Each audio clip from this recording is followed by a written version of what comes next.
الحمد لله وكفى وسلام على عباده الذين اصطفى أما بعد فأعوذ بالله من الشيطان الرجيم بسم الله الرحمن الرحيم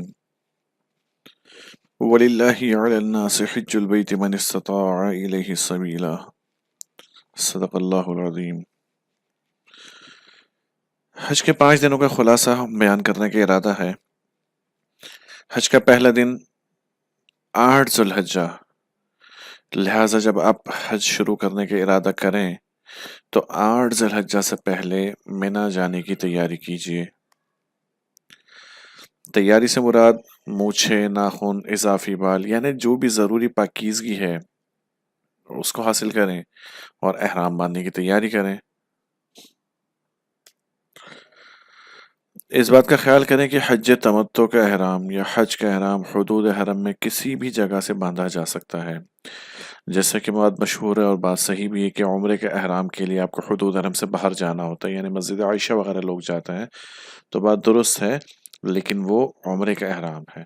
حج کے احرام کے لیے آپ حدود حرم ہی میں سے کسی بھی جگہ سے احرام باندھ سکتے ہیں، اپنے ہوٹل سے باندھ لیں، مسجد الحرام سے باندھ لیں یا منی جا کر بھی باندھ سکتے ہیں، بس حدود حرم میں کسی بھی جگہ سے آپ احرام کو باندھیں۔ احرام باندھنے کے بعد 2 رکعت نفل پڑھیں اور نیت کریں۔ احرام کی نیت یہ ہے: اے اللہ، میں آپ کی رضا کے لیے حج کا ارادہ کرتا ہوں، آپ اس کو میرے لیے آسان فرمائیے اور قبول فرما لیجئے۔ اردو میں دعا کر لیں، عربی میں یاد نہ ہو۔ اس کے بعد نیت کے بعد یہ نیت آپ دل میں بھی کر سکتے ہیں اور بلند آواز سے بھی کر سکتے ہیں۔ البتہ اس کے بعد تلبیہ ادا کرنی ہے، جس کو مرد حضرات تھوڑی سی بلند آواز سے اور خواتین آہستہ آواز سے پڑھیں گے۔